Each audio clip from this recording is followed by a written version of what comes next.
कसे आहात बालमित्रांनो? उद्या गुरुपौर्णिमा. गुरुचं आपल्या आयुष्यात काय महत्त्व आहे? गुरु कोणाला म्हणतात? गुरु म्हणजे फक्त एक व्यक्तीच नसते, तर जगात ज्या ज्या लोकांपासून आपण काही शिकतो ते सगळे आपले गुरु असतात. आपल्याला चालणं बोलणं शिकवणारे आपले आईवडील आपले गुरु आहेत. पशु पक्षी प्राणी प्रत्येकापासून काहीतरी शिकतात येतं. जसं झाडं आपल्याला नेहमी देतात. झाडांना दगडं मारलं तरी आंब्या तोडताना दगडही मारतात मुलं तर आंबा मिळतो. असंच अनेक गुरु शिष्य जोड्यांबद्दलही तुम्ही ऐकलं असेल. गुरु सांदीपनी, श्रीकृष्ण यांची जोडी, सचिन तेंडुलकर, त्यांचे गुरु आचरेकर. प्रत्येक शिष्याने आपल्या गुरुचं नाव वाढवलं. पण आपला पराजय सुद्धा आपला गुरु असू शकतो. याची गोष्ट मी तुम्हाला सांगू का? कारण आपल्या पराजयापासून पण आपल्याला खूप काही शिकता येतं. असंच पराजित होऊ नये पुन्हा जयाकडे वाटचाल करणारे एक शेफ संजीव कपूर, नाव तुम्ही ऐकलंच असेल. येलो चिली नावाने त्यांच्या हॉटेलची चेन आहे. त्यांची गोष्ट मी तुम्हाला सांगणार आहे. ते एका 5 स्टार हॉटेलमध्ये शेफ होते. एकदा त्यांच्या मनात आलं आपलं हॉटेल उघडावं. हॉटेल तर त्यांनी सुरू केलं. त्यांना स्वयंपाक चांगला करता येत होता. पण बिझनेससाठी कुठल्या कुठल्या गोष्टींची गरज होते याचं ज्ञान त्यांना नव्हतं. आणि लवकरच त्यांचं ते पहिलं हॉटेल बंद पडलं.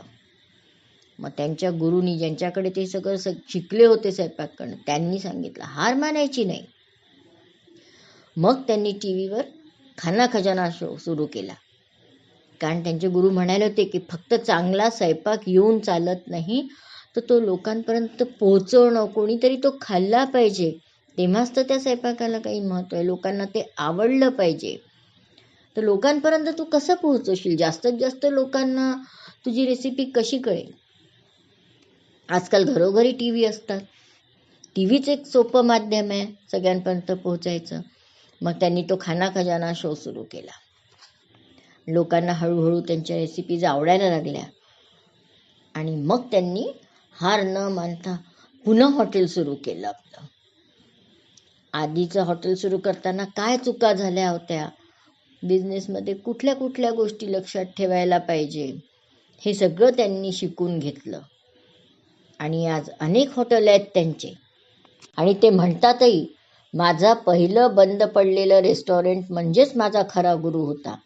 आणि त्याच्यानंतर हॉटेलवाले गुरु ज्यांनी मला सांगितलं की कधी हार मानू नको. अशीच गोष्ट गरवारे कोल्हापुरी या हॉटेलचे मालक, सिनियर मालक, ते हॉटेलमध्ये तांबडा रस्सा बनवत. कोल्हापूरमध्ये तांबडा रस्सा आणि पांढरा रस्सा ह्या खूप प्रसिद्ध रस्स्याचे प्रकार आहेत. आणि त्यांचा बिझनेस जवळपास 40 वर्ष त्यांनी तो केला. आणि त्याच्यानंतर ते थकले.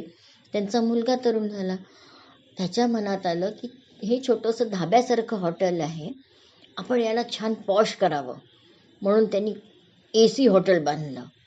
आणि आजकालचे असे वेगळे खूप पदार्थ असतात, फ्युजन पदार्थ, विदेशी पदार्थ आणि भारतीय पदार्थांचं मिक्स वापर करून वेगळे असं खूप छान छान काही नवीन प्रयोग केले. त्याला वाटलं तर आपलं हॉटेल खूप चालेल. पण उलटं झालं, हॉटेल काही चालेना. मग त्याच्या वडिलांनी म्हटलं बेटा तू माझा हा जो तांबडा रस्सा आहे ना तोच पुन्हा सुरू कर. कारण लोक ते खायला यायचे. त्याची पारंपरिक चव लोकांना आवडायची.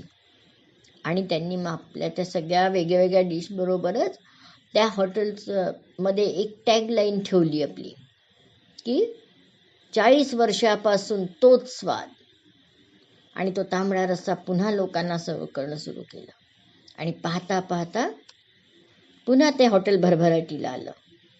काय बालमित्रांनो, आता यापुढे तुम्हाला कुठल्याही गोष्टीत अपयश आलं तर त्या अपयशालाच आपला गुरु मानणार ना. आणि अपयश कशामुळे आलं, कुठे आपण कमी पडलो, काय चुका घडल्या हे तपासून पाहायचं.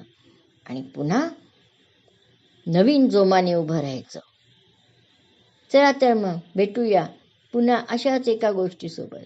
तोपर्यंत बाय.